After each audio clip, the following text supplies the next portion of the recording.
A black sheep is, by definition, a member of a family or group who is regarded as a disgrace to it. From Software That's a that's a pretty strong start to a Dark Souls 2 video. Oh boy. Everybody strap in, because that means this is going to be a good one. Oh boy.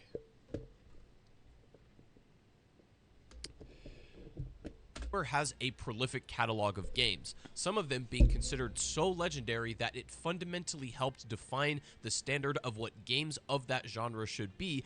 Absolutely. From Software's level and combat and game design in RPGs fundamentally changed how people make RPGs nowadays. And they continue to shape every genre that they touch.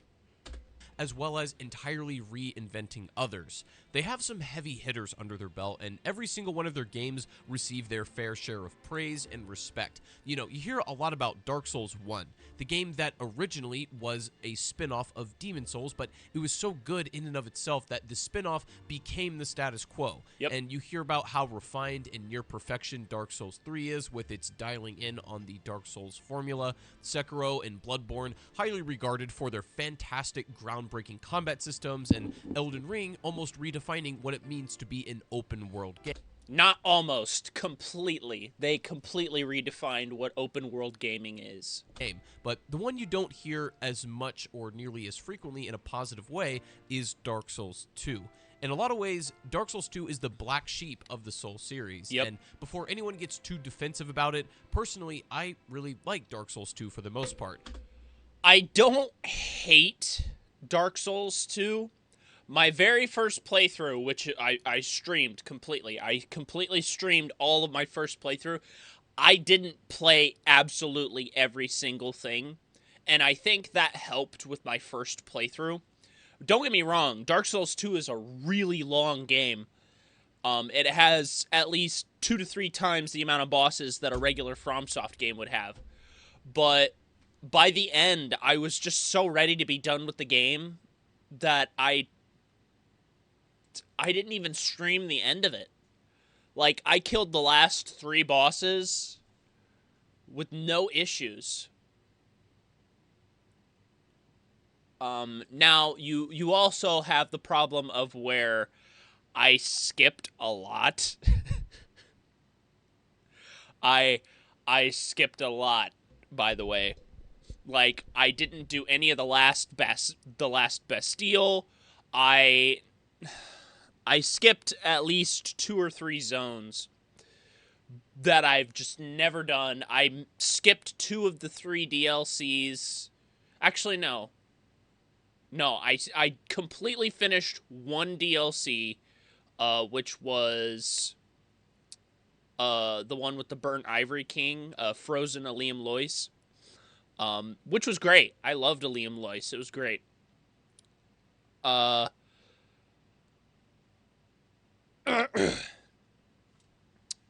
I only did part of the Old Iron King DLC, and I never even touched the DLC 1 or DLC 2. I don't remember which one's which, but I completely skipped one of them. One, because I never found the key, but I know where it's at now. Like, I did a playthrough of Dark Souls 2 recently.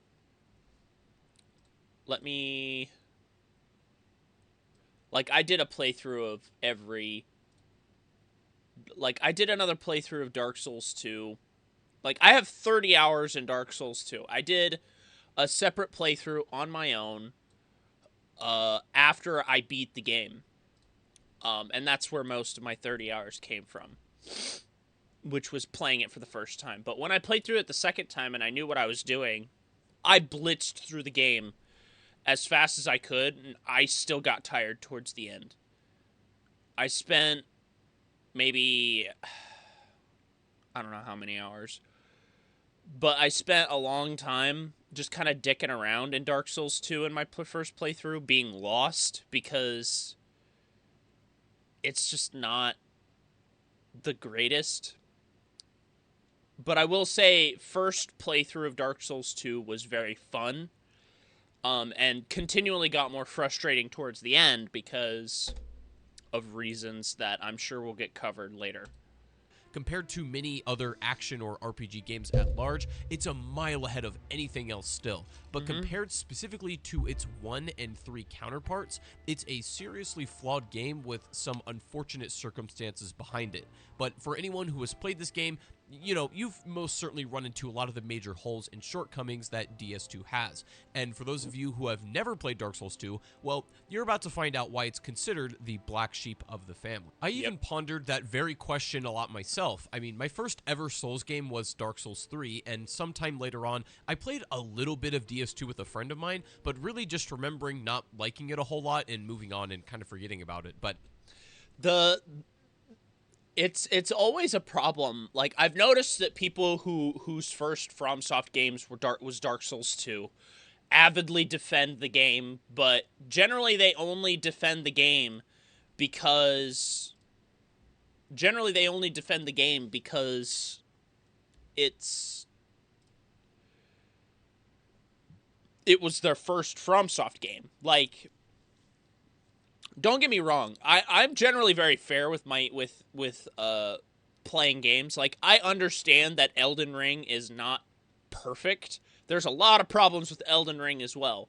But it is still by far the best and greatest open world game that I've ever played in my life. It is beyond incredible. A lot of the problems with Elden Ring come with replayability, mostly, because the average person is not going to play through the entirety of Elden Ring a second time when they've already done everything. Now, for me, it's easy to do everything over again, because when you're someone like me who has almost 450 hours into Elden Ring. I'm missing 2 achievements, by the way. I'm missing the Legendary Ashen Remains achievement, and that's just because I stopped playing Vanilla, and I'm playing Convergence. Like, I think that helps the game a lot, is that these games are moddable.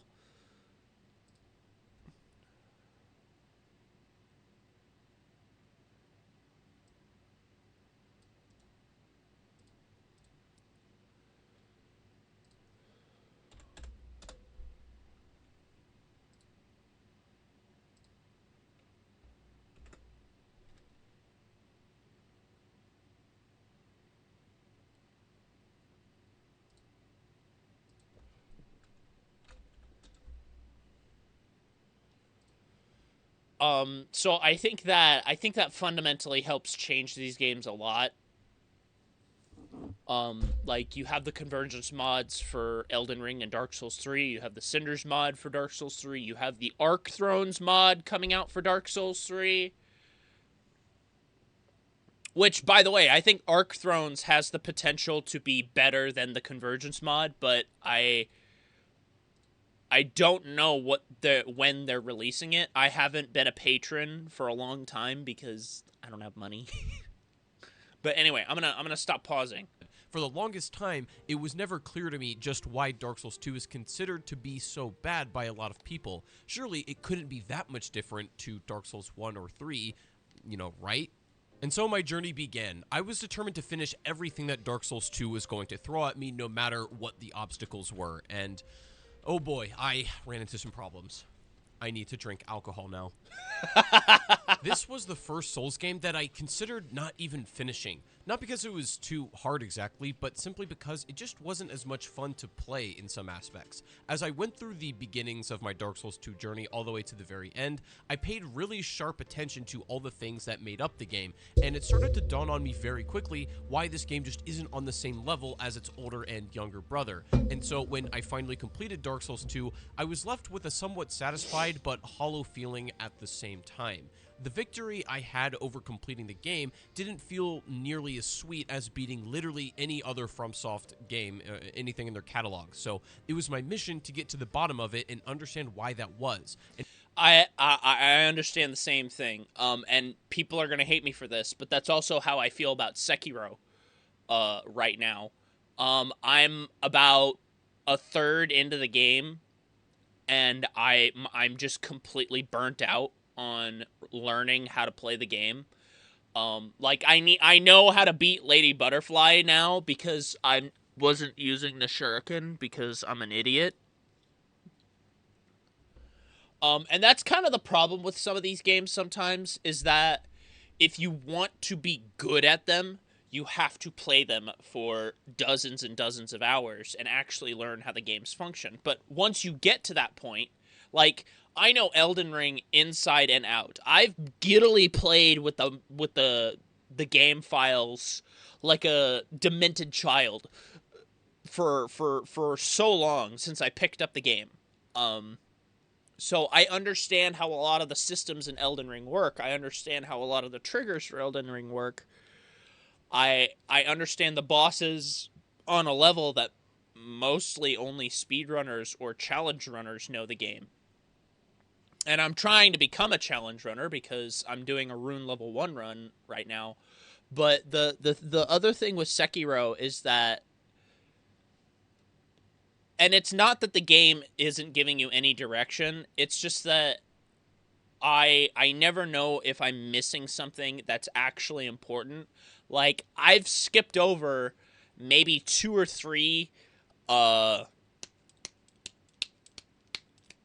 uh shinobi tools, attachments for the prosthetic tools. Uh and they would have vastly helped me. Like I've missed the spear, I've missed the mist raven feather, and I missed the, what's the other one that I missed?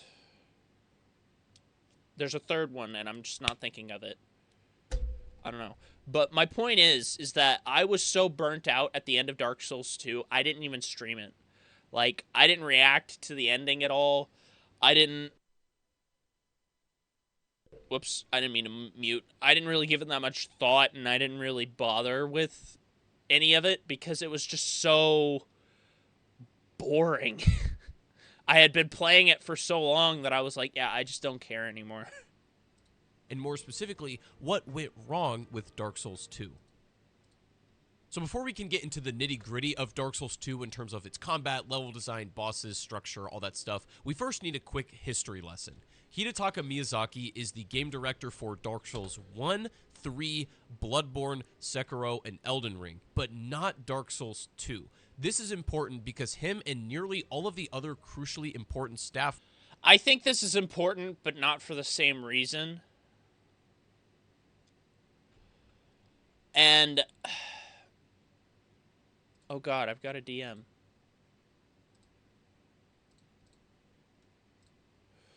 I feel like this is important, but not for the same reason as some other people think, and I'll talk about it here in a second. For DS1 were not present for the production of Dark Souls 2. Miyazaki and most of the high-level art guys... they were on Bloodborne. Like, after Dark Souls 1 became a success, they got a contract with Sony to make a AAA, fully funded, by the way, I'm going to say that, fully funded, like several $100 million budget to make the best game that they could make, and we got Bloodborne. Now you would think with the $100 million budget, they would have been able to make the game run better, but you also have to consider that it was 2015. And programmers and designers were actually starting development on Bloodborne shortly after Dark Souls 1, leaving the creative control in the hands of Tomohiro Shibuya. After that, sometime in the middle of Dark Souls 2's development, Tomohiro would step away and the project would be completely rearranged by Yui Tanimura. I want to say this right now. Tanimura is just as much of a genius as Miyazaki, considering that Dark Souls 2 works at all. Like, but you also have to consider Tanimura also had a hand in, I think it was Sekiro and Elden Ring. He's very talented. And I don't think it's fair to levy all of that on it being the B team. And I would rather not have to go that direction. Who would then become the new creative director. Now, some of you might be asking, okay, well, Miyazaki's name is credited for being a supervisor. How did all of this happen? You know, was he still not involved? From what we understand, he was more or less just tagged onto this project, but had almost no input or say in the direction. Dark Souls 2 is the one that Miyazaki had the least to do with creatively. And on top of that, the game being reinvented halfway through production made things even worse. They even say, this game actually went through quite a troubled development process. Due to a number of factors, we were actually forced to rethink the entire game midway into development. We had to decide what to do with the designs and maps that had been created up to that point. Ideally, we'd start again from scratch, but of course we were under time constraints, so instead, we had to figure out how to repurpose these designs into our newly imagined game. This meant everything from deciding the new roles for characters to finding ways to slot locations into the world map. Basically, everything had to be rearranged at the last minute, which is why everything is so cobbled together and disconnected. But this... I think that is most of the reason why Dark Souls 2 is not great. But it also has to do with a couple of other mechanics that I really hope he talks about. But yeah, but the fact that all of the maps do not fit together properly, like Earthen Peak and the Old Iron and the Iron Keep do not fit together in a spatial or any kind of sense.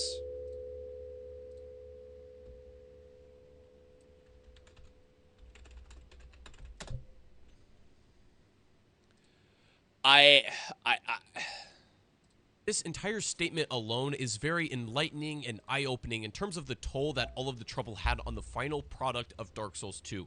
Perfect example, and those of you who have played, you'll know that DS2 is an exceptionally long game, much longer than DS1 and even 3. And even Bloodborne, it's got a ton more bosses and areas too. And you might say, you know, what's the problem with that? That's kind of awesome, you know, it's more content. But the thing is, Dark Souls 2 really suffers from a quantity over quality problem. In fact, it has 3 separate DLCs as well, when its brothers only had about 1 or 2. Yes. And the main problem with this bloated amount of content is the fact that it's significantly less polished. It's a little more repetitive, and it overstays its welcome after a little while.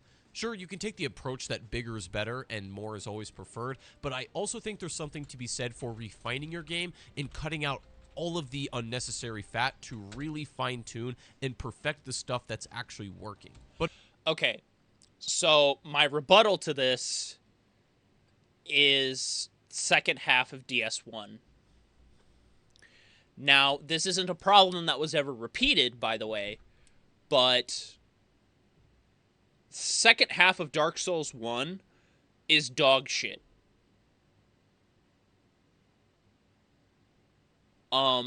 Everything after Anor Londo is dog shit. The Tomb of the Giants, the Lost Icedq, the Duke's Archives, everything, the second half of DS2 is dog shit and completely unfinished. And that's kind of the same kind of feeling that I was getting from Dark Souls 2, is that the game is just not finished. Like, it needs to go back in the oven for a couple more months, and then let it come back out and we'll talk. Like, I'm sure there are projects that have completely restored all of the stuff they were planning for that second half of Dark Souls 1. And I have yet to play those. Like, I need to play the Princess of Ash mod for Dark Souls 1. I will get to it, I promise. And it's just, it's a very distinct feeling that I very much picked up on as I was playing through Dark Souls 2.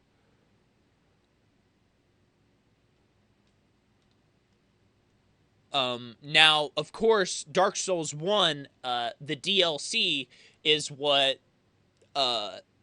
completed Dark Souls 1, if you want me to be perfectly honest. The DLC for Dark Souls 1 is as close to perfect as you can get for a DLC. Besides Dark Souls 2, I'd say all of the DLCs for every game they've ever made has been a home run. Like, they've fucking knocked it out of the park and beyond. There's never been DLC for Sekiro or Demon Souls, so I don't count them. I can't talk about Bloodborne very much because I haven't played it. I know, it's a travesty. I'm probably never going to be able to play it because I won't play it unless it comes to PC. I've put my foot down at one point that unless they bring Bloodborne to PC, I won't play it. I refuse to go. I refuse to do it. Sorry. But ultimately, whatever the case may be, you get the vibe that the B team at FromSoft was primarily responsible for DS2's creation, and then the actual people behind Dark Souls 1's success were actually busy working on Bloodborne while DS2 was in production.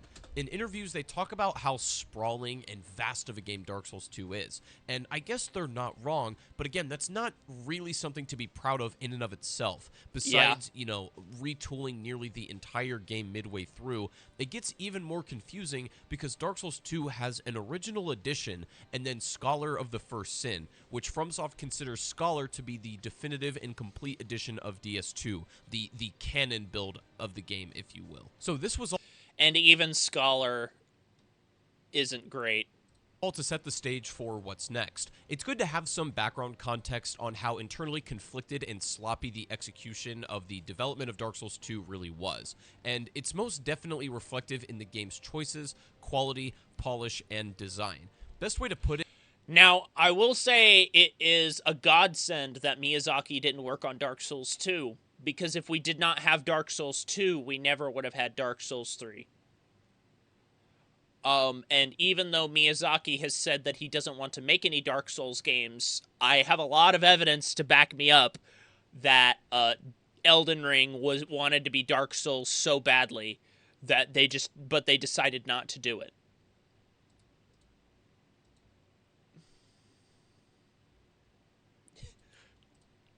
It's the Dark Souls game that has no idea what made Dark Souls work in the first place. True. However, even with that being said, I still do enjoy many aspects of DS2, which we'll cover, and I'll point out anything I do feel is excellent along the way. But after all of this, you should have a really clear understanding of why Dark Souls 2 doesn't get the same wide praise and love as its siblings do. Regardless of your personal feelings on it, it is objectively not as well done as those games. When I started up DS2 for the first time, the intro completely put me off. DS1 and DS3 have very similar openings in terms of how it briefly sets up the world and the powers within it and some of the enemies you'll be facing. Great, that's like literally all you need. In DS2, you get this weird feeling that this cutscene was not done in-house. It feels like a separate studio who has really no idea what Dark Souls is and how it's created. The game starts and you get some bullshit about the being a human and losing memories, but more importantly, the tone and attitude of the Firekeepers are literally taunting you, saying... I will agree, but when you put it into context with all of the stuff that Scholar added, like Aldia, for example, the opening cutscene makes more sense. Like, after I went and played through and I actually encountered Aldia and I actually did all of that stuff, it made a lot more sense. Now, the stuff with the Firekeepers is bull because they literally just sit there and taunt you that you're going to die a lot. Stuff like, you're going to die a lot. And they may as well have flat out said, hey, you know, this game's going to be really hard because it's Dark Souls and you're definitely going to die more than a few times and you're going to need to end up looking up stuff online and all.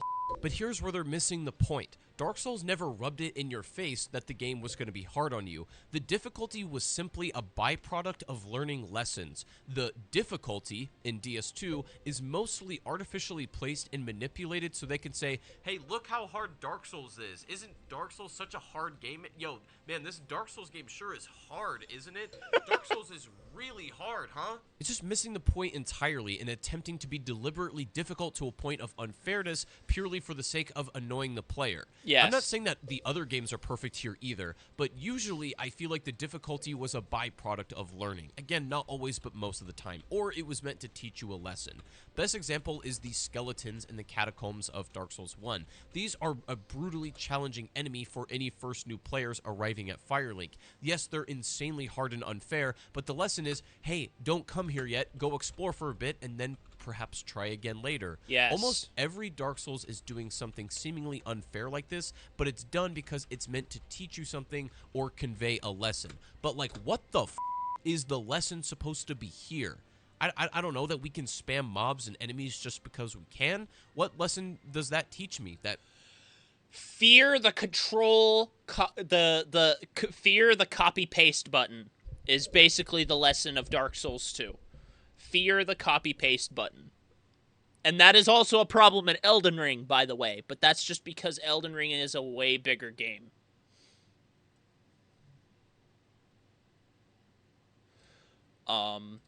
So yeah.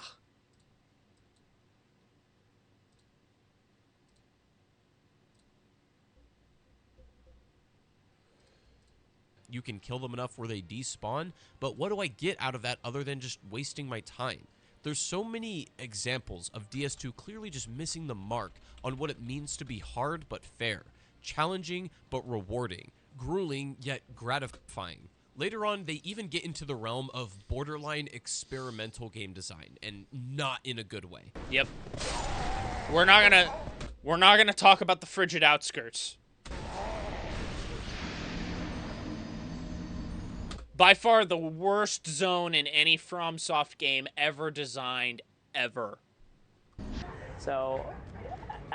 But that's all to say, just in terms of its tone, atmosphere, and attitude, it seems like it's a little off base, or it's just like this generic copycat studio who is trying to recreate Dark Souls. More so, contributing to the game's generic and clunky foreign feel is its controls and movement. And my god, they're so bad. You can tell right away when playing that something is off about how the controls feel. Unless DS2 was your first Souls game and this is just what you were started with, The reason why I didn't have as much trouble with Dark Souls 2's controls is because I went from Dark Souls 1 to Dark Souls 2. You can tell that something is a little strange. It's a bit less responsive, and it's kind of clunky without even being able to pinpoint exactly why. But if you are curious, without getting too caught in the weeds of technicality, DS1, for example, uses a full 360-degree motion input on your analog when controlling your character. Yes. When Dark Souls 2 uses square dead zones and snap points for control. The other thing is, I did not use a controller for DS1. I never use a controller for DS1. Dark Souls 1 is garbage on a controller. Dark Souls 1 is best with a mouse and keyboard. Don't at me, don't fight me, it's the truth.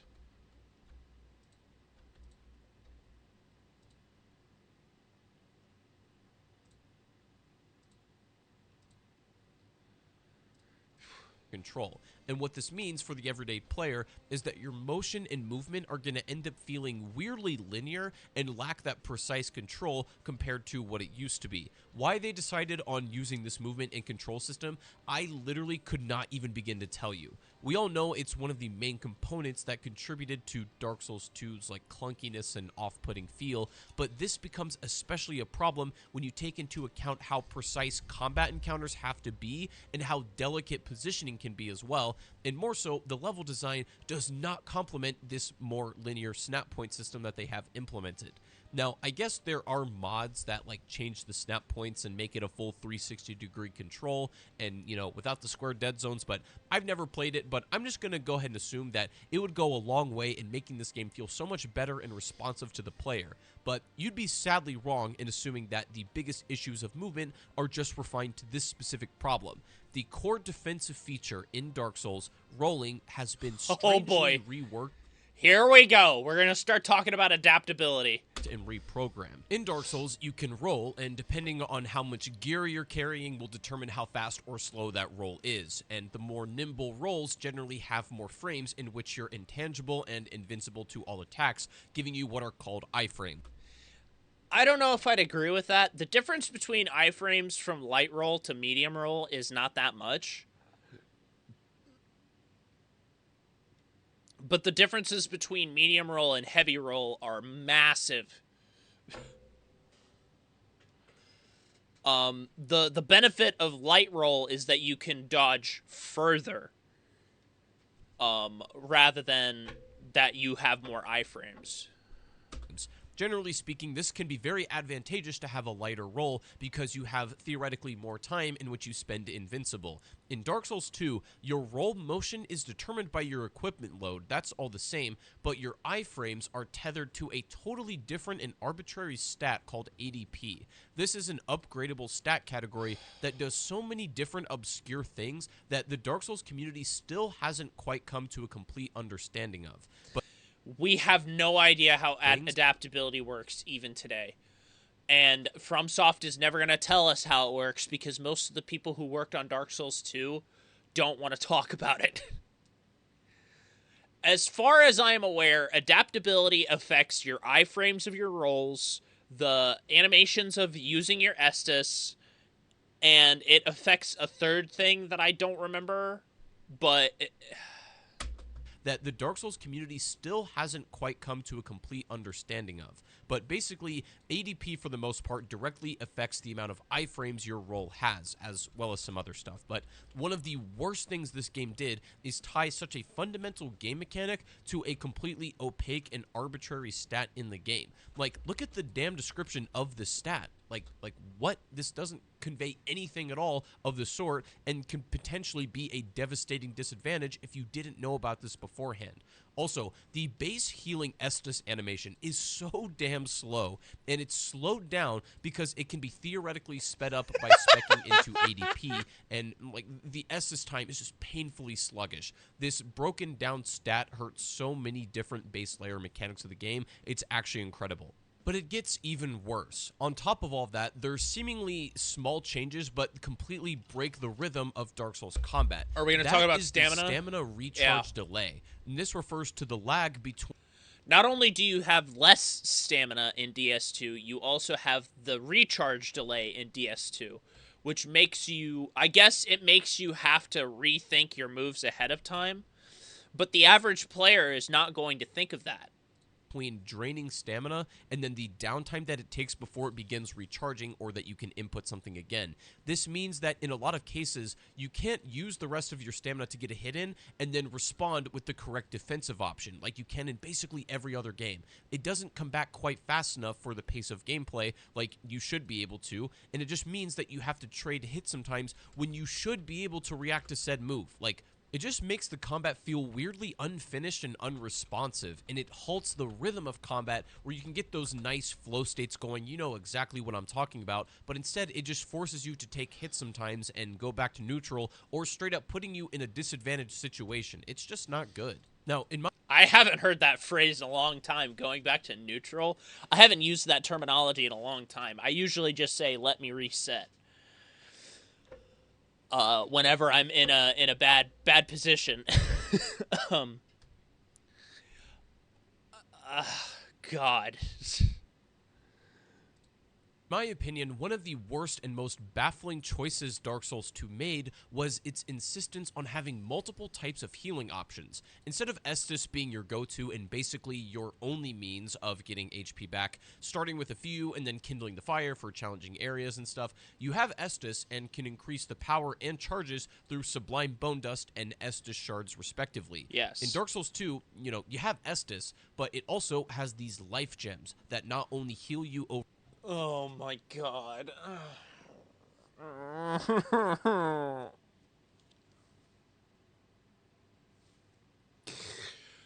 I know I said during my first Dark Souls 2 playthrough that life gems were a cool idea. On second playthrough, when I suddenly found myself having 80 to 90 of them on me at all times, not so much. Life gems are easily one of the worst healing ideas that they've ever come up with, aside from blood vials from Bloodborne.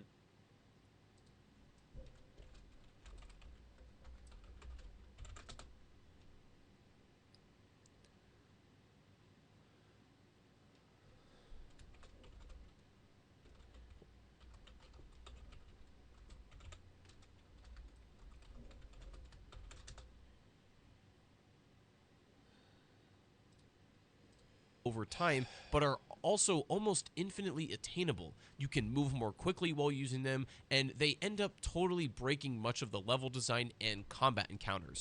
They make you completely invincible. If you pop 2 to 3 life gems during a fight, the boss can't kill you. In fact, I personally think Dark Souls 2 plays much better when you avoid having an overabundance of life gems, or, you just don't purchase any, or just using spare ones that you may have come across time to time in the world design. Having upwards of 70 to 80 life gems at once, plus Estus, means that you're basically unkillable in the traditional sense, which is why they probably felt the need to have much more obnoxious level design to counteract this. I don't know. If you're setting up your level design to at the expectation of having 80 to 90 life gems on you, your level design is garbage. Oh, I just think that making healing this infinitely stackable resource completely breaks the delicate nature of the risk-to-reward ratio that feels so good in Dark Souls levels in this context, and turns it into a complete... The fucking hippo coming out from the other side. Yeah, that's Dark Souls 2 for you. Joke. That on top of the human effigy system. Also, this zone is fucking garbage. The run-up to the Demon of Song, it's literally one of the worst, if not the second worst, run-ups to a boss I've ever seen.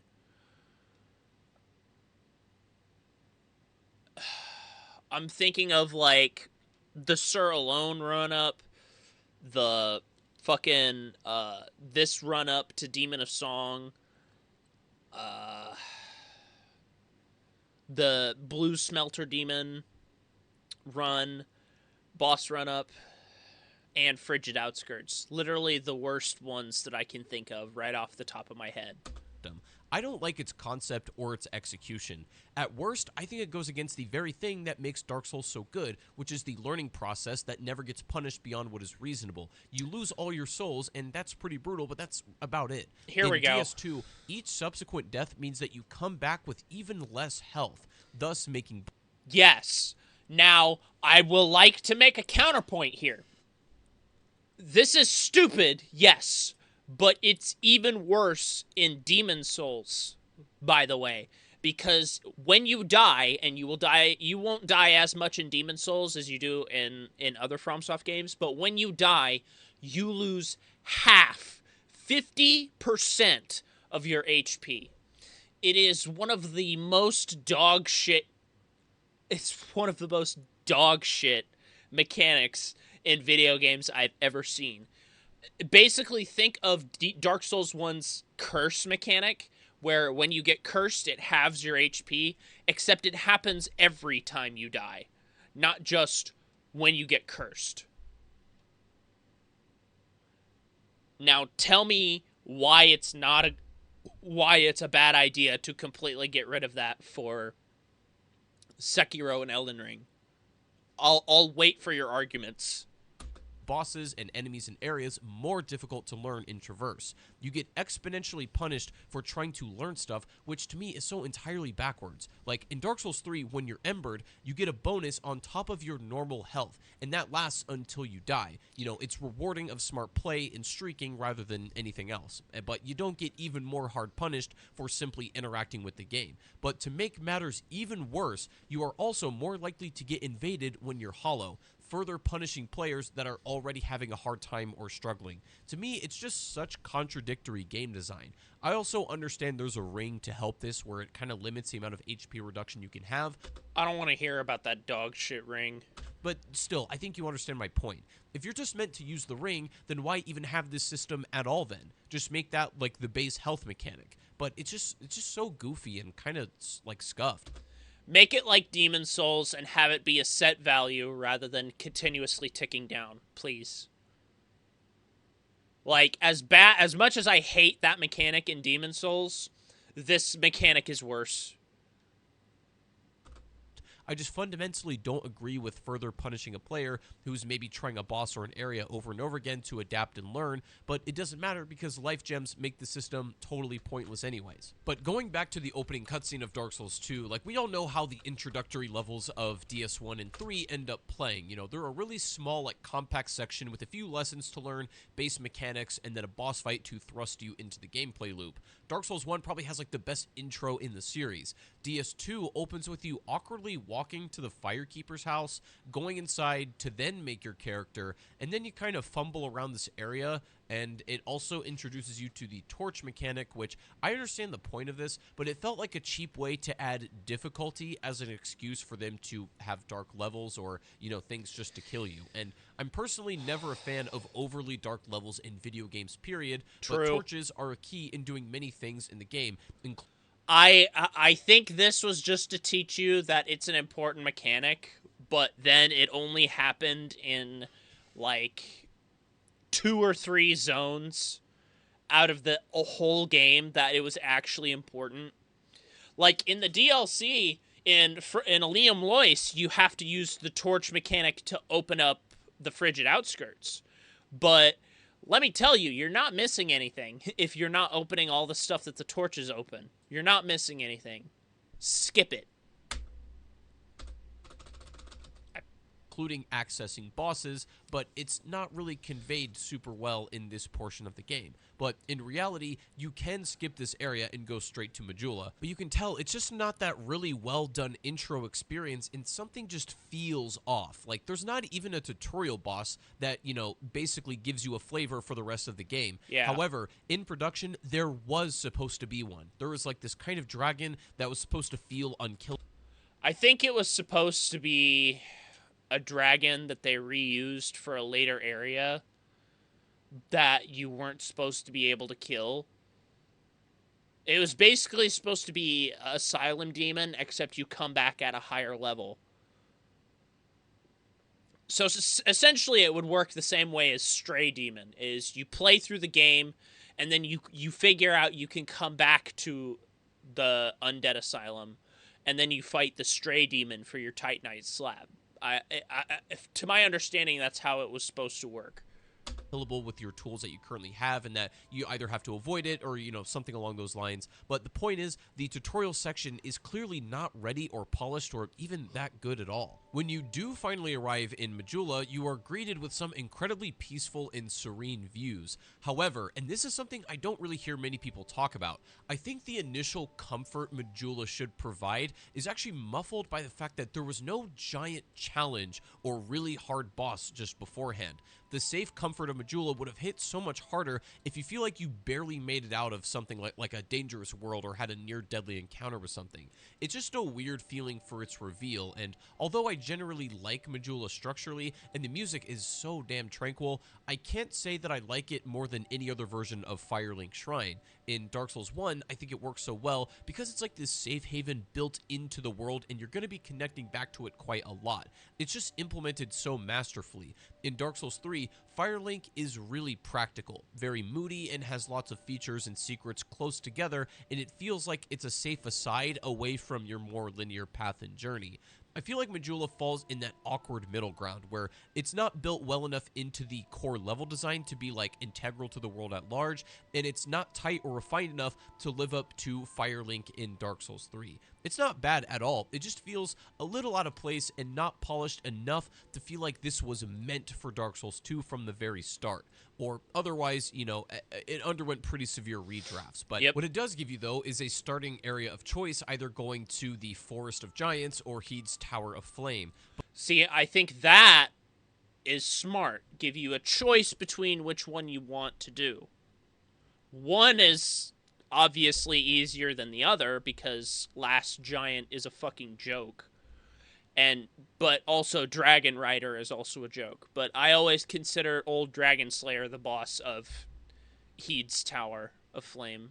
But after those two areas, you realize Majula isn't exactly connected to anything else other than what's in the well, which is important later, but it's also intentionally set up where they had to crank up the fall damage for this too, but more on that later. But for what it's worth, Majula does have some cool stuff, like getting the keys to unlock the mansion and other secret little areas within it, or the covenants, but I can't help but feel still that it sits in an awkward middle ground between being really connected like DS1 or being very off in its own world and doing something very unique like DS3. But overall, the functions are pretty much the same. It's peaceful, and I really like everything about it otherwise. As a direct result of the troubled development we talked about earlier, they had way too many levels and maps built and had to find a way to cobble them together. Dark Souls 3 has this problem to a way less degree. Yes, it has a variety of set pieces and atmospheres that can be quite different, but the way they connect to each other at least makes sense and feels like a natural progression of your journey.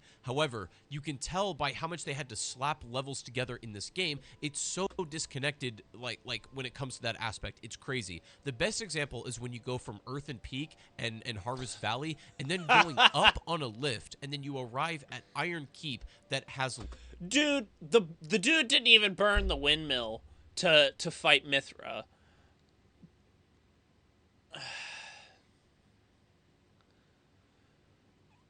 But yeah, I already gave my thoughts on this lava before. On the ground. It's already a little silly, and this was not supposed to happen, and this was a mistake internally during development, but it could have at least felt a little better if they just simply made this lift go down. And not to mention, you need to know Flash Sweat to traverse some of these areas instead of up. I don't know. It's just stuff like this where you can tell they really didn't have it together a whole lot. Also, something I find fascinating about Dark Souls 2 is the power level curve that is so much different compared to its siblings. You know, in general, you'll beat a game like DS1 or 3, or even like Bloodborne, around level 75 to 90, give or take. That's usually where most people beat the game, somewhere in that ballpark. But because of Dark Souls 2's really inflated volume of content and different power curve, people usually finish all of DS2 at about level 130 to 150, give or take.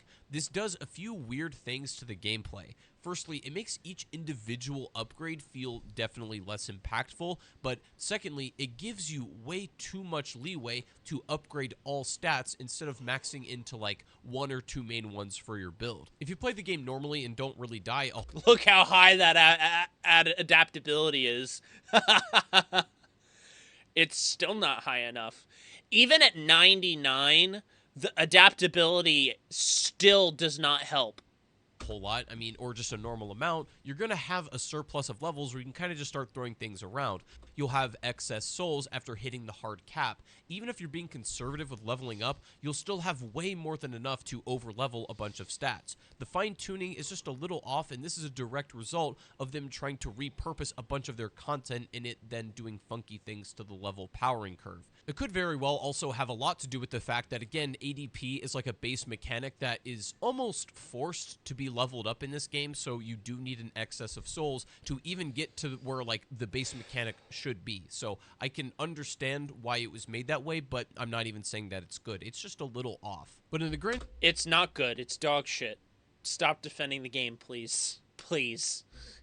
Scheme of things, I can't even really say these are that big of complaints for me. They're just very minor observations, and this stuff is forgivable. What is not, however, is the level design and runs to bosses in this game. Some of these boss runbacks are downright horrendous game design and just meant to deliberately piss you off rather than feeling like a learnable but fair challenge. Some highlights of this are the runs to both Smelter Demons. Like, holy shit. I don't even know what to say about some of these. Or, you know, the run to Sir Alon, or by far the worst is the run to Lud and Zolin in the Frozen Outskirts. This is the most experimental game design stuff by far, and it's like a 5-minute run to the boss with no visibility and horses that you can't really just run past. This area is so bad. You can't kill them either because they just respawn. Isn't this hard, guys? Copy paste here and there. This is supposed to be hard, right? Good fucking God. Genuinely made me reconsider how I feel about the game. You know, I understand it's a co-op area, but still. When done right, Being co-op should not make it that way. I really see Dark Souls boss runs that are like kind of the old Mario platformers. They're built the same way, right? You have a checkpoint and a run to a boss that can be a challenge, but it was always fair and could be mastered. Then you get to the boss door and then you can learn it, right? Like they share very similar concepts. Dark Souls 2 runbacks are amateur and sloppy as hell. It's, again, just that attitude of, whoa, Dark Souls sure is so hard, right? Using cheap gimmicks or enemy placements to make it feel unfair. But even worse, I think that a lot of the boss runs are terrible because the actual bosses in this game aren't terribly hard for the most part. The runs to them are meant to... I love how he said they're not terribly hard, and then he shows Velstadt. By the way, Velstadt is by far one of the most popular bosses from Dark Souls 2. Velstadt has 2 attacks.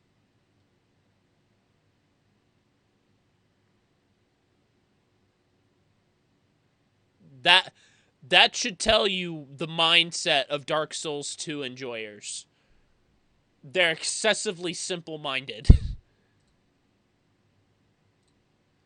to maybe compensate for the fact that the bosses can be a bit underwhelming at times. If for some reason you like the feeling of dying while trying to engage with the actual content you paid for, then Dark Souls 2 is probably going to be your game. And let's not forget the incredibly slow lever pulling animations and the vulnerable walking through mist animation for some reason. But it's not even the boss runs only. Some of the levels are just plain sloppy and poorly made. Again, reinforcing the idea that this team didn't really quite know what the magic of Dark Souls was. While they get some major pieces right, something always just felt like a little bit out of whack when it comes to every other element of the game. But the worst thing by far in Dark Souls 2 as it relates to core combat are its wonky and jank hitboxes and terrible lock-on system. Now, I could literally talk about this stuff for hours, but I'm gonna... Okay, the lock-on system, I'd like to defend at this point. When Dark Souls Remastered came out, they fucked up the lock-on system for that as well. The lock-on system for every Souls game is dog shit. To condense it a bit. Essentially, in a game like this, you want the enemy hitboxes, that is, the actual part that deals damage, to match the weapon model that it's placed on. And likewise, you want hurt boxes, that is, the actual player's model that can be damaged, to be accurate to what is seen. Instead, it's just like a block. Like, every weapon's hitbox is just a block, where it's this wide and it's this tall, and you place it on the weapon, and boom, you're done. You have a video game. When working correctly, this system is like music and flows beautifully. It allows you to make better decisions in combat and really have a sense that you feel like you know. Though, to be fair, there are some hitboxes in other FromSoft games that are kind of bullshit. What's going on, you can think more creatively and everything like that. For example, hurtbox shifting to avoid moves in DS3 or Elden Ring is like the sexiest thing you can do in that game. And it works because, for the most part, the hit and hurt boxes are accurately placed on their models. But that is not the case here. This is the best shit ever. I wholeheartedly agree. It's the sexiest shit ever. Being able to dip and weave away from attacks by doing different actions, jumping attacks, jumping over attacks, using your weapon arts to dodge attacks. It's the greatest shit ever. But instead of just telling you, it's probably better I show you.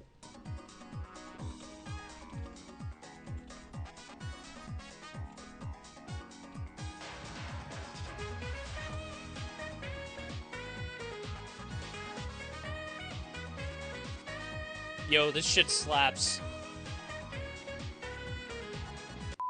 And forget about the lock-on system that doesn't really work well in combat and is No, because your character... the only reason the lock-on system in any other Souls game is better than Dark Souls 2 is because the lock-on system forces your character to face the enemy in the direction that you're locked onto. But the other problem is that the lock-on points aren't always very consistent or very well placed. polished and doesn't even serve the function that it was built to serve anyways. All of this is to say that the unfinished nature of the combat really does a disservice to the game's enemies and bosses, which is a real shame because Dark Souls 2 actually does have some amazing bosses and other enemies and set pieces, and yes, even some level design too. Now, I've been fairly critical about it, but this boss fight is one of the best gank boss fights that I've ever played. It was actually done correctly. But also, yeah, there are some boss fights in Dark Souls 2 that are fucking amazing. But let me highlight a couple things I really love about Dark Souls 2. Well, you know, for starters, there's the... And also, I love the... And let's not forget about the... Okay, no, I'm just kidding. Anyway, I think the expansion of enemy and weapon build variety was excellent in this game. Yes. Now, there is a ton, just a plethora of upgrade materials in Dark Souls 2, and I understand I criticized DS1 for basically having not enough resources. DS2 maybe goes a little overboard with having... By the time I finished my first playthrough of Dark Souls 2, I had 7 Titanite slabs. 7. Now, in Elden Ring, it's a different story because you can actually miss the ancient stones, like your ancient dragon smithing stones and your somber ancient dragon smithing stones. So that's sort of different. But even in Elden Ring, the amount of somber weapons that you can upgrade are still very limited. Like, you get like 5 every playthrough. And unless you play through, like, all 8, if you do all 8 difficulties, that adds up to, like, 40. So then, yeah, if you go from new game to new game plus 7 and beat the game on its hardest difficulties, then, yeah, you'll upgrade whatever somber weapon you want. But that's generally not what the average player wants. And I think that's something that the Convergence mod for Elden Ring fixes, is that it allows you to buy them so that you can experiment and that you can take back some upgrades that you didn't want to do on certain weapons. Too much. I think DS3 finds the good middle ground, but I still like how there's a fair amount of... Even in DS3, I think I had like 3 Titanite slabs, which I would say is a fairly good amount for a linear Souls game. I would say 3 to 4 is my cutoff point because you don't want to be upgrading multiple weapons. You want to be sticking to a specific weapon that you enjoy and that you feel good playing the game with. A variety in terms of like upgrading armor or even weapons. There's a cool item in the game called Bonfire Aesthetic, and this allows you to make the enemies in the area harder as well as resetting the boss of that area. Best idea they've ever come up with. I'm still very upset that they did not bring back Bonfire Aesthetic. If they don't add it in the DLC where you can reset bosses with some sort of consumable item on a higher new game difficulty, I'm going to be upset because this was an amazing idea. It was an incredible idea. I loved this idea. It was by far my favorite thing out of all of Dark Souls 2.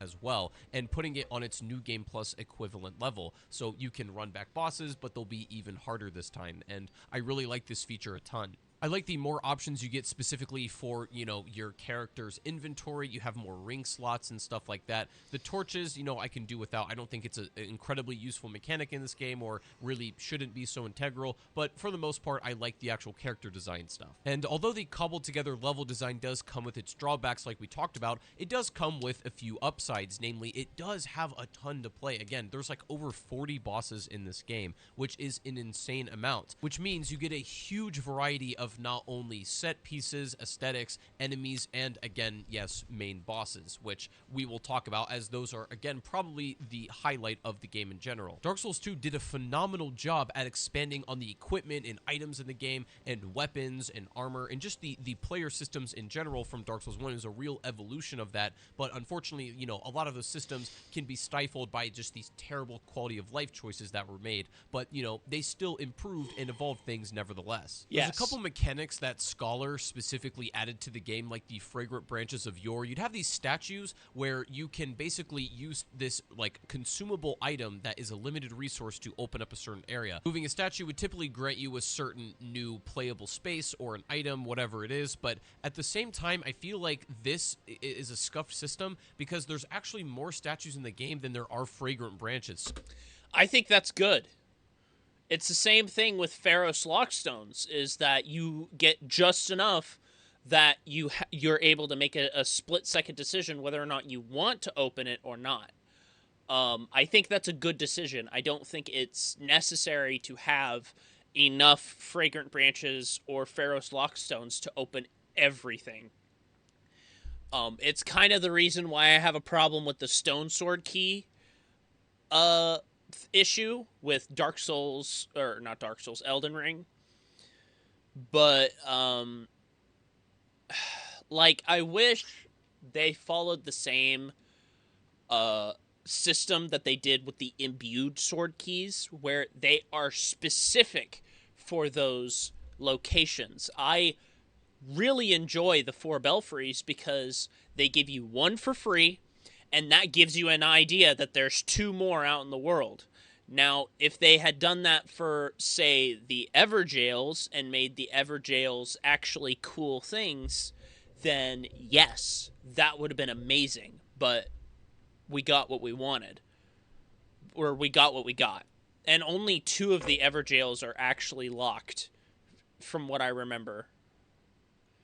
So if you're not careful, you can accidentally permanently cut yourself off from areas if you used all your branches on other stuff, and you're not really sure if the statue you're using a branch on is even worth it or not until it's done. So that's not great. Use save states. That's my advice. Use save states. Mechanic I really just dislike is these like things that shoot out like orange smoke. I don't even really know what they're called, but they just break your equipment. They don't really do any damage to you, but they're literally meant just to shatter your stuff so that you have to be inconvenienced to go back to Majula to fix everything and then go back in. This adds nothing to the core gameplay loop and is just like a blatant interruption in gameplay. It's horrible. Also, it's also one of the reasons why I hate the weapon and armor durability system in any of the games. I hate it. It's because it's limiting. It keeps you from playing the game, and it's just to eat up your resources, especially in Dark Souls 2. I found the lack of emphasis on shortcuts to be really odd, to be honest. Like, because of how masterfully it was done in DS1, you have a little bit of shortcut stuff going on at the beginning of Dark Souls 2, but, you know, in the late game, and especially in the DLC, there's a few here and there, but for the, like, middle chunk of the game, there really isn't much to be had in the way of shortcuts or, like, other unlockable areas that are intelligently placed that help you traverse the map, at least not in the way that it was set up in other games. It just felt like a bit of an afterthought and didn't get that much emphasis on it, which, you know, shortcuts in a couple of these places would have really helped the flow and pace, in my opinion. And while many of the areas are really striking aesthetically, I have to say, in terms of their interactivity, they ring very hollow compared to what you might expect from how an area like this is laid out. I just think that a lot of the levels and the way that they come together suffer from a lack of focus, which should be no surprise because of, you know, what we know about the development of this game. So many random pieces and bosses and puzzles got cobbled together where it had really a lot of trouble coming together as one vision. Now, a certain mechanic that I both like and dislike for different reasons when it comes to bosses is, like,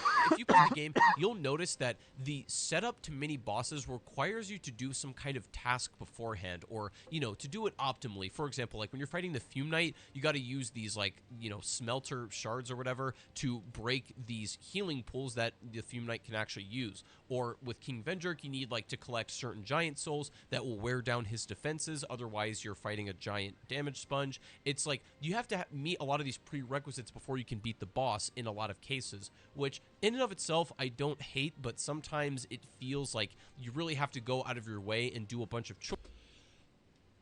I don't hate the idea of having interactive elements that makes the boss easier. I hate it whenever it gives you a definitive disadvantage unless you do them.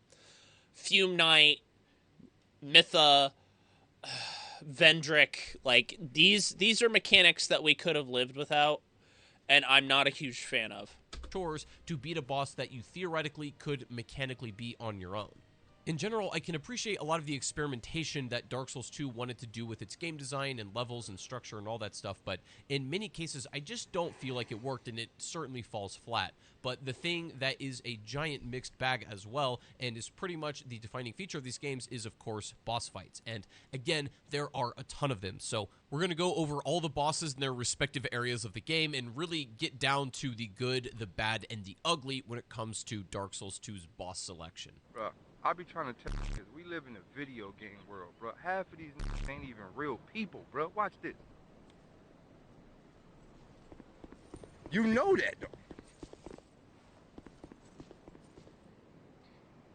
Bruh. That can't be a real.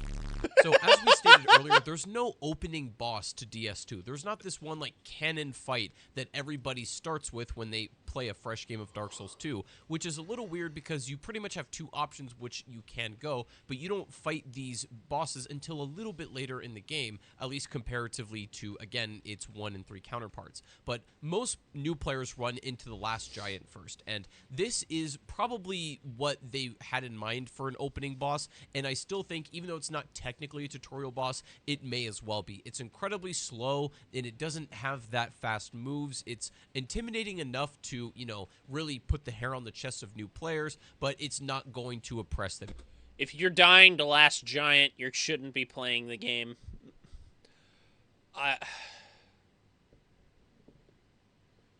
It's legitimately the easiest boss in the game.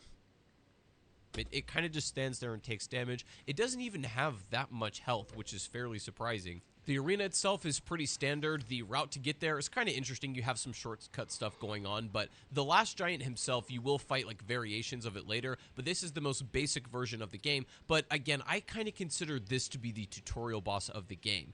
That and Dragon Rider, which is going to be the next boss. Dragon Rider's arena is unfortunately very exploitable, but as being an opening boss, it's just you and this one big sword and shield opponent, and it gives you the basic foundation of how to deal with these enemies. Again, it gives you a little bit of stage hazard stuff where you can fall off the arena, so can the boss, but if you're, you know, playing it just flat out vanilla and straight, then I think this is probably the best boss, even more so than the last giant, of introducing the player to Dark Souls 2 mechanics and what to expect going forward. I really like Dragon Rider.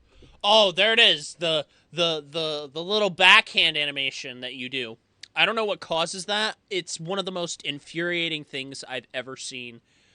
Ever.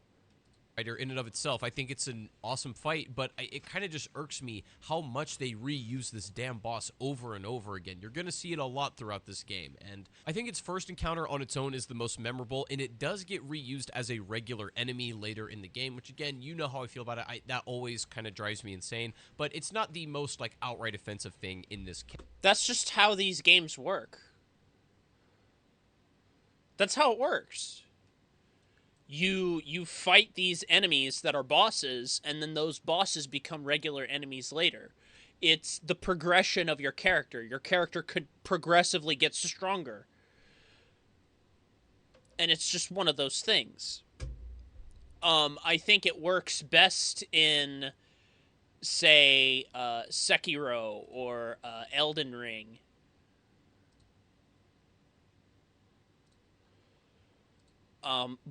Bloodborne, even, because there's like Blood-Starved Beast becomes just a regular ass enemy at one stage. I believe in the Nightmare Frontier, there's an area where there's just a full ass Blood-Starved BSB hiding in the area with the guy with the minigun.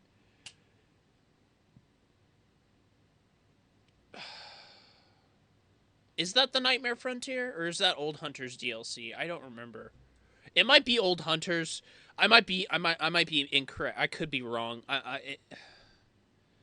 It's not Nightmare Frontier. Nightmare Frontier is...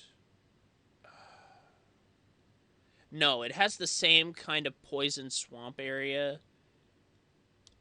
It has the same kind of area, but it's not the same. See, I've not played Bloodborne, so I don't know it as intimately as some of these other games, so I apologize. It happens in Dark Souls 3 as well. So case. Now, the next boss is the Pursuer. You can typically fight this after you beat the last giant, and it is an optional boss, but most people will end up fighting this. it's not optional because you have to beat this Pursuer to go to the Lost Bastille.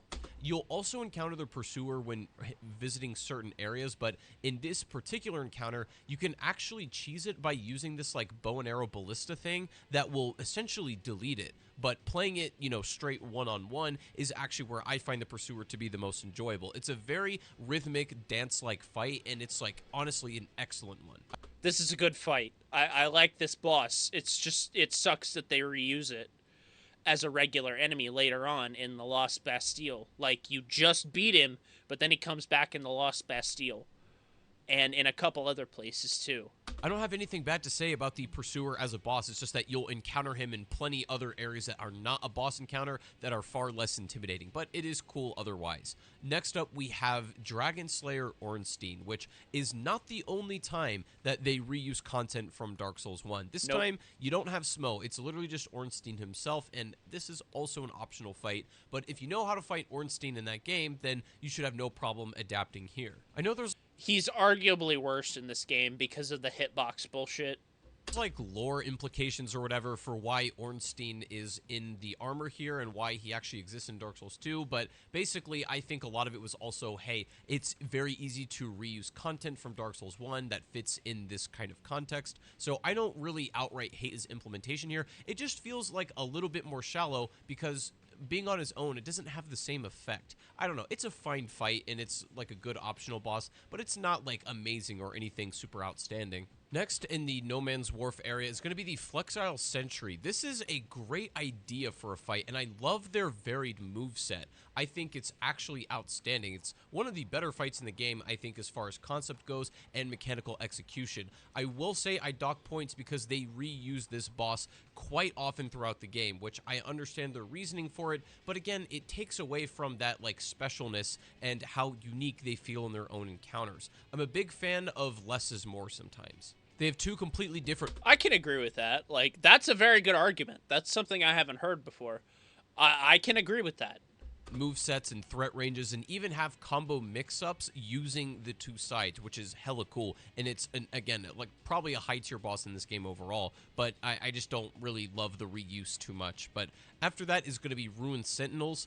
I really enjoy them. However, I can't say this fight's perfect. DS1 and 2 would do this thing a lot where you were either forced to take damage on the route to the boss or in the arena itself. And in this case, it's actually the arena. You spawn in with this like little drop down, and basically no matter what, unless you have the ring, you're going to take a hefty amount of damage getting down to the more open and playable area. And also, it's kind of just a big open box down here too. There's not much like in the way of debris. There's a little bit, but you know, you kind of want some more stuff to like maybe weave through in and out and like separate them and stuff to take them one-on-one, because it's 3 enemies and they all have very fair and reactable moves, which is fine. I actually don't have a problem with the boss design themselves whatsoever. I just think the arena doesn't complement it super well, but I still overall really enjoy this boss. Next up are the Belfry Gargoyles that are actually, yes, reused from Dark Souls 1, except this time more than 2 will spawn, and that completely changes the dynamic. Now, I haven't even talked about it, but there's a whole mechanic of Pharaoh's Lockstones,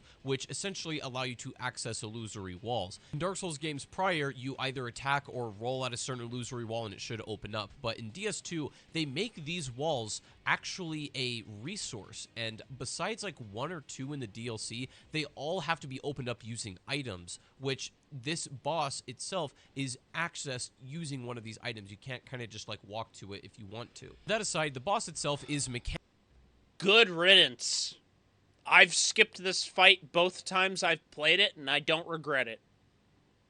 mechanically the Belfry Gargoyles from DS1, which again is a great fight, but them adding another third gargoyle into the mix makes it a little more slow. No. It's not just 3. You can have up to all of them spawn at you. If you take too long, you'll have 4, 5 gargoyles on you at all times. This fight is garbage. Floppy. I don't think it plays quite as well as this game as it does in DS1, where it was like made for those systems, made for those mechanics, and specifically that arena. It's okay in this game, but not quite as good as the original. Next up, the Lost Sinner is, I think, the first actual hard checkpoint for most players getting to this stage in the game. And it's for good reason, because you actually get the first of your primordial bonfires upon beating this boss. And it has an interesting gimmick where you can basically keep the arena dark or bright if you light the torches on either The only takeaway if you keep it dark is you can't lock on. end. This boss really makes the feel and everything and the mechanics of Dark Souls 2 really shine, and there's not a lot of bosses that do that, but I think in particular the Lost Sinner goes really well with what DS2 is attempting to capture. After the Lost Sinner, unfortunately, the boss lineup begins to sag a little bit at this point in the game, and we get to Skeleton Skelly Lords. Lords. This is a very easy gank fight, and it's hardly even a boss at all. It's pretty straightforward. Like, the skeletons don't really revive themselves or anything. There isn't much, like, switch-ups going on here in terms of, you know, something you wouldn't expect. It's No, there's just 50 of them. very, you know, by the books, what you see is what you get, and it's fine. I think most people are going to beat this first try anyways. Executioner's Chariot is next, and it's a good fight.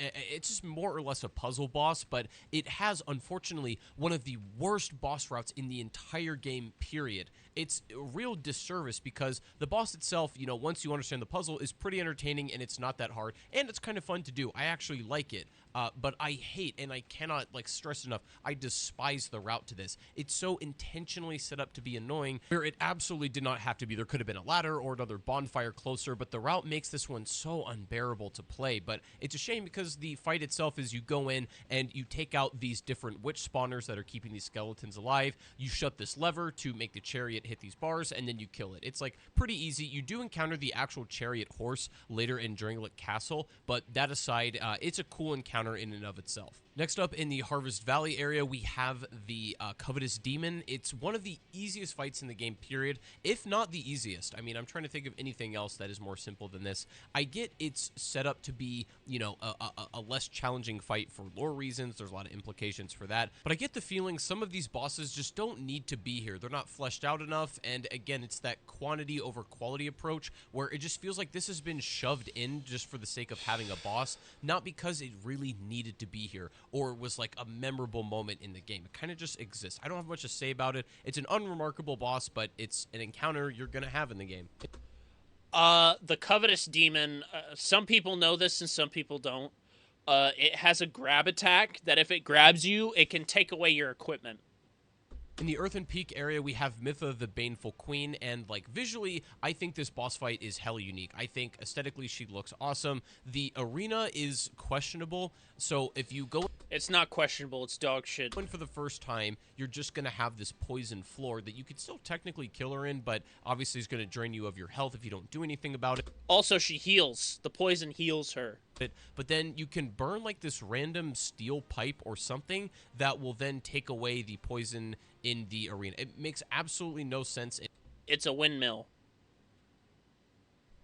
And clearly, this was a little scuffed and slapped together too, but it's a decently memorable encounter. I don't love the gimmick, but it's fine. It's not outright offensive. It's an okay fight. I'd say it's pretty mid-tier for this game. Next up is the Red Smelter Demon, and you'll notice that I'm including red because there actually is another version of Smelter Demon in the DLC that is a blue one, and it's a little different. But the thing they do share and have in common, however, is the routes to get to both Smelter Demons are incredibly bullshit. It's such a pity because the fight itself, The Smelter Demon is a good fight. Even though I had trouble with it the first time, it's probably one of the better fights in DS2. Really like Smelter Demon. I know not everybody enjoys this fight, but I really like it. It gets a little repetitive and rhythmic, and that's totally okay. I actually really enjoy both versions. They're slightly different, but I like them for their own reasons. I hate the route to get there, which it just feels, with Dark Souls 2 greater design, it's like the devs will do everything in their power to not allow you to even interact with the bosses. It's like they don't even want you to play with them at all. I just don't get it. But the Smelter Demon fight is really fun. You know, he's a bigger enemy with a sword, but also he has an interesting mechanic. If you get too close, the passive fire that's surrounding him can deal damage to you, so you have to actually pick your punish windows very intelligently and also your heal opportunities intelligently as well. The main boss of this area, who also guards another primordial bonfire, is the Old Iron King, which its scenery and its atmosphere leading up to this fight are like impeccable for this game. Yep. It's so sick walking out to this like arena fire pit on your own. It and just the sucks fight that this fight is introduction awful. itself is pretty damn intimidating, but the mechanics of this fight are laughable at best. They have to know deep down this fight's kind of... Oh, yeah. Can I point out that he took damage after the attack was over? Watch his health. Mechanics of this fight are laughable. Boom, rolled at out of the best. attack, took damage anyway. Great game, guys. They have to know deep down this fight's kind of goofy. Like, I know in my head what they were probably envisioning, where, you know, you want to feel minuscule and small and insignificant compared to this giant demon, and maybe even feel a little claustrophobic, like surrounded by the lava and all this stuff, but I don't think it really quite grabs the feeling they were going for. It's also incredibly easy for what it is. It gives me Ceaseless Discharge vibes from Dark Souls 1 without the, like, cheesable part about it, but you gotta fight it head on. But also, this is, you know, probably a one and done for most people still anyways. Now, next is going to be the Royal Rat Vanguard. This one, again, not much to say. It spawns you a ton of rats in this room. There's one rat with, like, slightly blacker hair. Only thing you gotta do is kill that one to death, and you won. Congrats. Oh, good. I'm glad I'm not the only one that had capture trouble with Dark Souls 2. That, though, in the Black Gulch, we actually get a very good fight. The Rotten is another primordial bonfire, you know, guardian, and I think this one is honestly excellent for what Dark Souls 2 is, the pace of gameplay, the combat, the weapons, and everything. I think this fight was very much catered towards that kind of pace. It's not the coolest fight ever, but I think it's very solid. The only thing I don't really like in here are the arena hazards. There's like fire pits and stuff that can be a little annoying, but otherwise, I love the Rotten's entire moveset. It keeps you on your toes. You can chop off his arms, and then he does the big explodey attack. That's also bullshit. But I would say, but also the Rotten gives one of the most amount of souls out of any of the primordial bonfire bosses. So bonfire Icedq it until you can't anymore. There's a nice amount of mix-ups, and I think it's an excellent fight. Next up is Scorpionus Najka, and in the Shaded Woods area, this is basically, hey mom, can we have Chaos Witch Quelaag?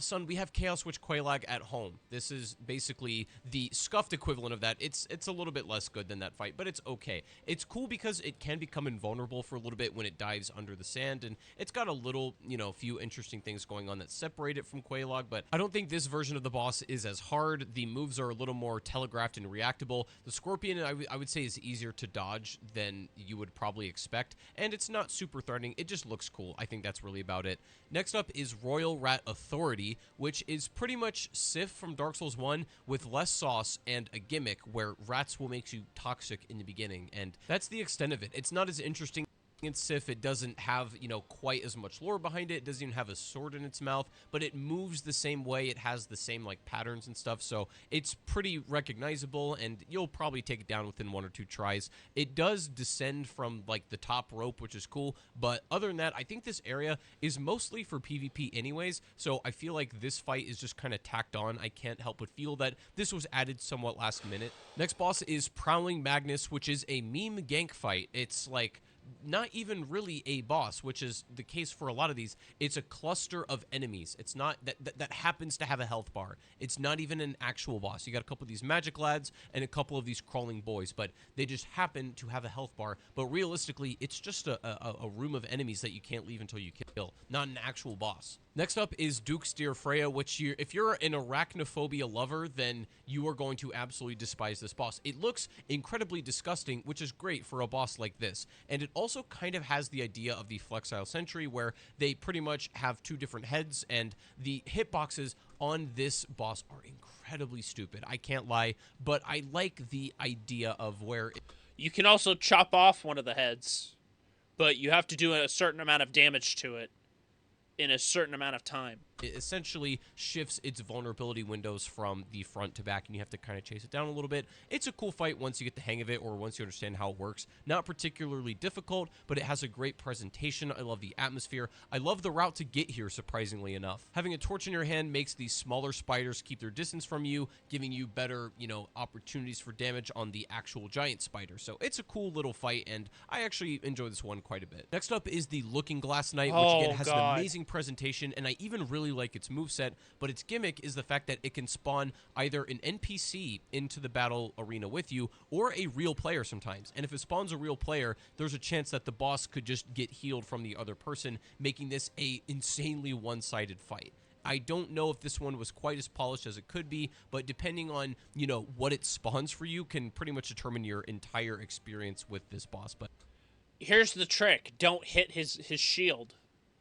He can't spawn them if you don't hit the shield. Overall, I think I do really like it. After that, we have the Demon of Song in the Shrine of Amana area, which is one of the worst levels in the game, and not a super outstanding boss either. It's very simple. I think this thing has, like, I don't know, just a handful of moves. It's not very many, but its little gimmick is that it can pull this hood over itself and it becomes invulnerable. So you pretty much just have to wait for its startup to become vulnerable or right before it closes up again. It's very by the books. There's not much to say about this fight, but it's cool. It's fine.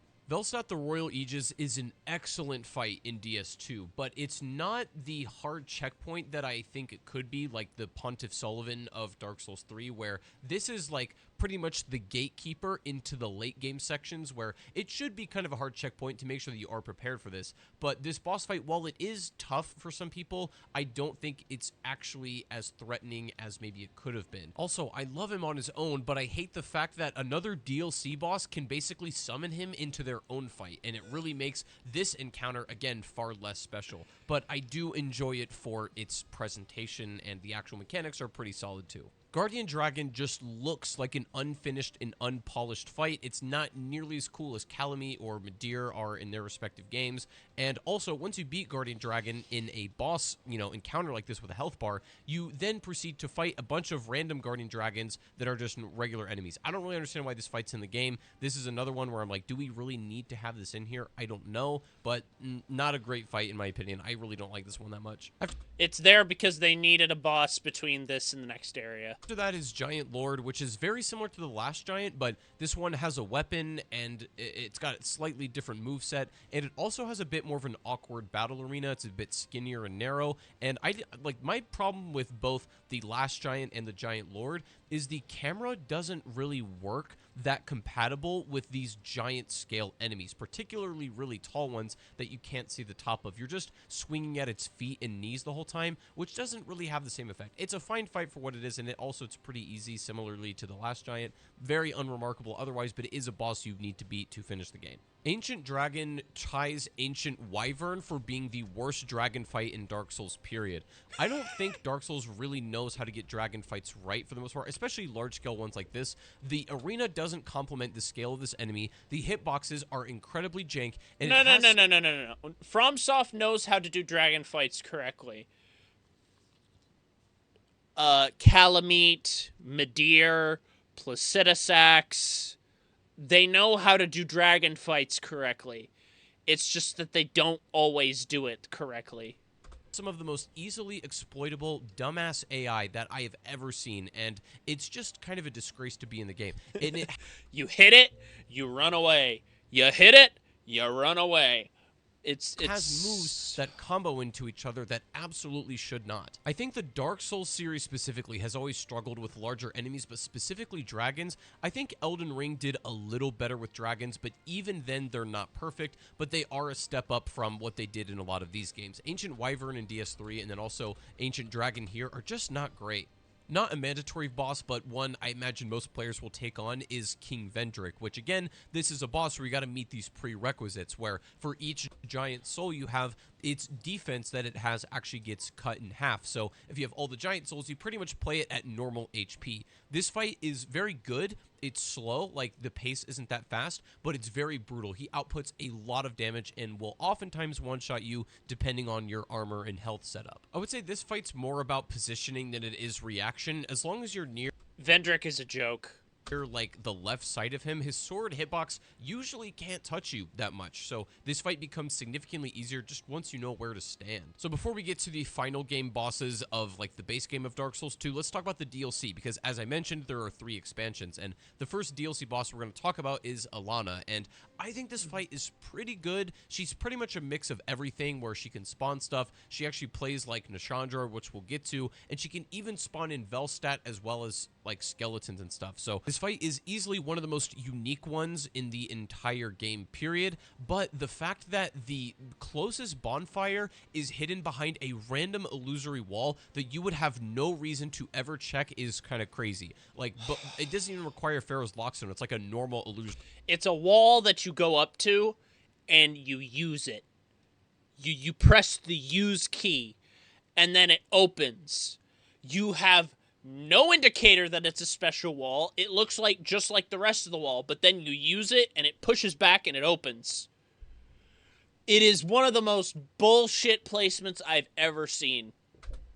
Wall. I don't know why the hell they made that choice for this specific boss run in the DLC. I genuinely couldn't tell you, but otherwise, it's a fairly unique fight and is a decent way to open up the DLC. After that, we're going to talk about the Grave Robbers. Next, we're going to talk about the Grave Robbers, which again is a part of the co-op area. It's meant to be played with more than one person, but again, you can absolutely do the solo. But it's a gank fight against 3 NPC enemies. You got like a big boy Havel, you got a bow and arrow guy, and you got just like a normal sword dude, pretty much. Like, it's just the 3 archetypes, and you can play them like they're NPC bots in this game. You just got to continue to bait out moves and whiff punish them, and as long as you don't get too greedy or do anything stupid, you actually should beat this first try. This fight is literally all about patience, especially if you're doing it by yourself, but it's fine. I don't know if I would even, again, classify it as a boss fight. DS2, I think, uses the term boss fight very liberally. Next in the DLC fights is Sin the Slumbering Dragon, which is not my favorite iteration of a dragon boss. I think my favorite dragons ever are probably Midir and Calamite. And see, I think this boss is very slept on, pun intended, because it's the Slumbering Dragon. Sin is a great boss fight for what Dark Souls 2 has. I think Sin is a great boss fight. I'm going to heavily disagree. I think Sin was a great boss fight. But I would agree that Dark Souls 2 uses the term boss fight very loosely. And that's about it. This one has potential, but I think the hitboxes on this are super jank, like maybe some of the worst in the game. And also, it's a dragon that's not on the ground for very long. It doesn't have that many like real big openings for punishing. It's a little bit slower paced than I think it could be. And also, it has that stupid smoke thing that breaks your equipment, which is just, there's no excuse for that. I think that's the most annoying mechanic in the game by far. Didn't even talk about it much earlier, but weapon durability, that becomes an actual factor here, because literally smacking this boss with your primary weapon, you have a good chance of breaking it mid-fight, so you may need to take repair powders in and stuff, which is just so like clunky to do mid-fight. It's not, I don't know, there's no reason for it other than they're just gonna do it to you. So not my favorite fight in the game for its actual moveset. Once again though, it certainly has potential, and with a few small tweaks and a little bit more polish, I think this would actually be one of the better dragon fights that Dark Souls has ever seen. But it's a far cry when comparing it to Calamite in DS1 or Midir in Dark Souls 3. In the next DLC, the boss we have after that is actually going to be the Fume Knight, which to me, I think is probably my favorite fight period in Dark Souls 2, and maybe even the best fight in this game. I think it's excellent. It does have that somewhat strange gimmick with the smelter wedges, where I was saying earlier, it actually has these pools that will regenerate its health. You can get away with maybe not having destroyed 1 or 2 of them and still kill the boss, but if you don't want it to regenerate any HP, you actually need a bunch of smelter wedges to take out all of these. But even if you manage to meet that prerequisite, this fight is still no walk in the park. Its moveset is so incredibly varied, it's got excellent mix-ups, and it's super threatening. And I kept using bonfire ascetics to reset this boss again and again because I just couldn't get enough of it. This is Dark Souls 2 at its best. Again, not my favorite version of the Dark Souls combat system, but I think this one still works incredibly well in this game. It is easily the highlight of the DLC fights, and if it was in the base game, it would bump up the track record of these so much, but I love it. I think it's probably my favorite fight period in DS2. I'd say Fume Knight is one of the only reasons to play the game. Fume Knight is an incredible fight. He's incredible. And there's also a really fun interaction between wearing Velstat's armor and the Fume Knight. Is if you're wearing Velstat's armor and you go to fight Fume Knight, he'll instantly phase 2, which I think is really cool. After that is going to be a close fight for top 3 is going to be Sir Alon, which is an excellent fight in and of itself, but it has a terrible route. With the Fume Knight, they have a bonfire pretty much right next to the arena, so you can focus on fighting the actual boss. But Sir Alon is, I wouldn't say quite as difficult as the Fume Knight, but the route to get there is so painful. The conclusion I came to with a lot of these routes, they just don't need to exist, but once you get to the fight, it's godly. The only thing I don't like on Sir Alon, he has like a kind of wonky like grab hitbox, which doesn't happen all the time, but when it does, it can be incredibly annoying. But otherwise, the arena's great, the theme is insane, the moveset is perfect, like the animations are excellent. I love this. I think it's almost as good as Fume Knight. They absolutely killed it with boss quality in this DLC. Actually, I think I may take that back a little bit. Something that is a blemish on the record of this DLC is There's like 4 bosses in all of Dark Souls 2 that are actually worth a damn. Smelter Demon 2 is not one of them.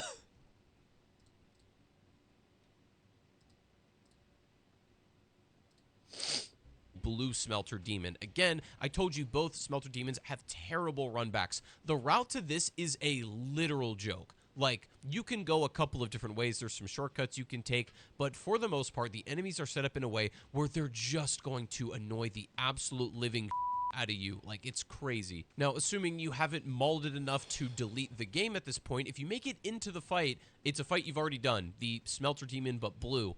Yeah, you can literally skip this fight.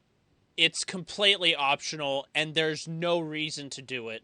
Now, again, to be fair, the timings on its actual moves are slightly different than the original, so I guess you could say it's a different fight, but that's like saying that sparkling water and club soda are technically different liquids. That would be all the bosses as far as that DLC goes, but in the next one, I think is the weakest DLC overall. I hadn't even really talked about the DLC designs of their levels and everything. I kind of baked them into the normal game, but this is the DLC I think I was the least impressed with, and unfortunately, it also has some of the least impressive bosses in my opinion. The first one is Old Ivory King is the best DLC boss. Fight me on it. just personally, I like the idea of having actual things in the main level that you can do that actually matter. Like, you can recruit the different knights, and then it makes the boss fight a little better. I like that. Plus, the introduction of the Burnt Ivory King is just so fucking cool. Ava the King's Pet, which is cool. I think it's a slightly better version of like the Royal Rat Authority. It's actually the fight that probably should have been. This is the fight that they decided was going to be their version of Sif, and they actually achieved it. And it has this gimmick where it's invisible until you find like a certain item in the level design. But it's cool otherwise once you actually fight it. I have no problem with this fight. It's kind of unremarkable, but it's somewhat fun. And then after that, we have not the worst fight in the game. It's just basically 2 Avas, but the route... This is the worst. It's the worst. It's literally the most painful and most annoying run-up of the entire game, and it's for a copy-paste boss. Again. Again! To think that they would be ballsy enough to do that 2 DLCs in a row. Here is the infamous one where you got to go through the frozen outskirts. This is an actual embarrassing nightmare, and this is like the only boss that I was like, you know, I couldn't even bother to play this. It's not fun. If there was a bonfire right by the boss, this would be much more tolerable, but I'm not doing that 5-minute run back every single time I want to play this fight. It's not nearly a good enough fight on its own to justify a 5-minute run back that isn't even guaranteed and is quite tedious. So this one goes on the lower end for me for sure, just because of its route is like actually horrendous. But after that, the final boss in this DLC is going to be the Burnt Ivory King, which again, in terms of those prerequisite mechanics, you've got to find a bunch of these knights that will fight alongside you once you enter the battlefield, because you've got to fight these other black knights that come out of the portal once you arrive. And then once the Burnt Ivory King himself comes in, that's when the knights sacrifice themselves to close the portals and everything. But the only problem I have with this fight is that the Ilium Lois knights their AI is real wonky whenever they decide to sacrifice themselves to close the portals. There are sometimes where they'll just walk around and they have no idea what the fuck they're doing. And it's annoying as fuck sometimes. I had one get stuck the entire fight when I did my second playthrough. This is the best fight in the DLC, which isn't saying much. It doesn't have a whole lot of competition, but it's not my favorite fight ever. I would say it's pretty mediocre in terms of the actual overall offering. I just think that you don't get as much one-on-one time with the actual Burnt Ivory King that you could. It becomes more focused on the giant battle between you guys, which doesn't feel as grand or narratively significant as it could. It just feels like, I don't know, a little cutesy. I'm not sure. It just feels like kind of small scale compared to what it's supposed to be. But I love the arena. That's the sickest part. But the actual king himself is not the most mechanically incredible boss, is not that remarkable otherwise. Now, there is fun fact, there's Zuli the Witch found out that there's in the game files there's voice lines for the Burnt Ivory King. And I thought that was incredible. Another fight that's pretty special in this game. The way you get to it is quite unlike anything else. That is going to be the Dark Lurker. Now, you have to get to it by first entering a certain covenant, and then you have to clear these 3 caves, and you have to light these 3 torches. And every time you want to run this fight back, it actually is going to require a humanity or a human effigy from you, and it becomes incredibly expensive and doesn't have an easy run back either. I think the fight itself is awesome. I think Dark Lurker is probably a top 5 or maybe top 10 fight for me. Dark Lurker is by far and above, again, one of the best boss fights in Dark Souls 2. DS2, but the way to get back to it is just not fun, and it's, again, incredibly expensive on your resources, which I just don't really agree with. It's tedious and doesn't really feel worth the effort required to get there. I just again, it's little tiny changes like this where it can make the boss experience and just the overall gameplay a lot better in this game with a few tiny tweaks. Awesome idea, however, very flubbed execution. Now, the actual last bosses in the game are going to be the Throne Watchers, which you begin at first. These are a duo. They can heal each other. They have different paces within their moveset, so you've got a faster one and a slower one. While they can be tricky, if you've beaten the DLC bosses, then these should be no problem. By comparison, these were a joke. They're a lot more simplistic and kill the Throne Watcher first, and then... or at least get one of them to half health and then kill the other, because they can revive each other. And their moves are very telegraphed, but they are pretty much the appetizer for the final main course or the actual last boss in the game, and that is going to be Nashandra. Now, she gets an actual A++ for presentation. I think the way she enters the arena is hella sick. It's one of my favorite things I've seen, but her mechanics are really nothing to write home about. I would say she's even less interesting than Gwen when it comes to mechanics. And the last bosses of Dark Souls 2 are the most underwhelming, disappointing piece of shit bosses I've ever fought in any game ever. There's just not a whole lot going on here other than you can't really approach her quickly because of these curse orbs that surround her. You can break them or you can bait her out of them and ignore them. They don't matter.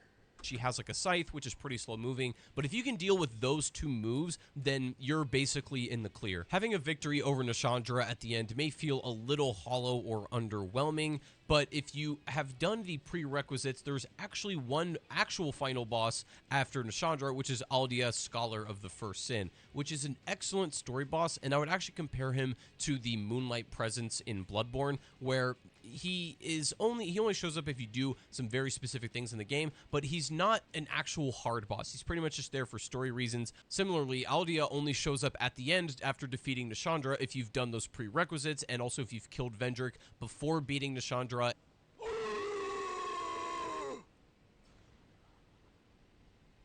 Oh no!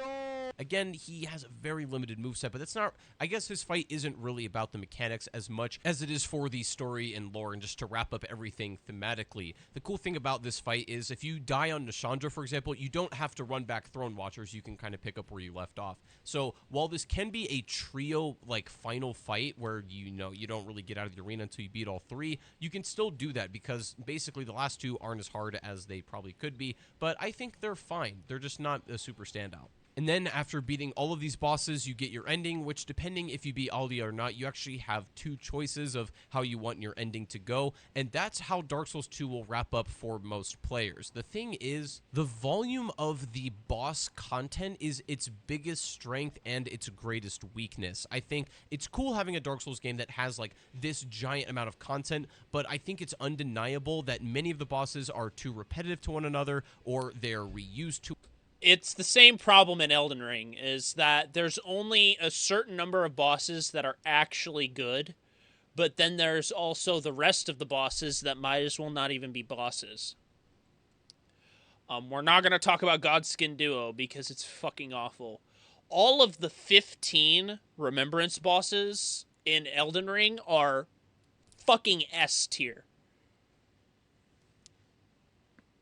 But anything beyond that gets into A. It ranges from the A tier all the way to the F tier. Too often, or they're just not as polished as they could be if the game had. I should do a tier list of Elden Ring bosses at one point, because I've played the game so much. I know which bosses I feel are the best. Fewer bosses like Dark Souls 3 kind of went in that direction. While it's a very commonplace event for the best bosses in the game to be within the DLC packs of these Souls games, DS2 is no stranger to that either, but I just think it does suffer from having a little bit too much volume of bosses and not enough polish on them, relatively speaking. So, overall, how do we sum up Dark Souls 2 and what exactly went wrong with it? I think primarily Dark Souls 2 was made to capitalize on the success of the original Dark Souls, but the creative masterminds behind the success of that game wanted to move on to a different kind of project, in this case being Bloodborne, so that the, iteration of this title more or less got left in the dust by maybe a slightly less talented team to work on a game of this nature. So, if you guys are ever wondering why there aren't as many spin-offs for FromSoft games, Dark Souls 2 is why. This was Bandai Namco trying to do the average cash grab of making a less good game for more money, and it didn't work. And so they realized that they can't do that. But I don't know. And of this scale and magnitude and everything, and also the fact that the game had to be completely reworked in the middle of it is never a good sign. I think you can still very much enjoy everything Dark Souls 2 has to offer, as much as I do. I love so many aspects of this game, but I cannot say objectively that it's as well designed as DS1 or Dark Souls 3, or pretty much any other FromSoft game, to be honest. I can appreciate all the experimentation that went on here, but I can also say for sure that a lot of the new mechanics they wanted to try out just simply don't work, and they fell a little flat. And also the clunky feel of the controls and the actual player movement just never really gelled well with me, and is clear as day when you play any of the other games in comparison to this one. So it's a little bit more shoddily made than everything else, and it makes some very questionable decisions. That said, you can still absolutely enjoy the hell out of it if you just take it for what it is and accept the fact that it is a faulty game to some extent.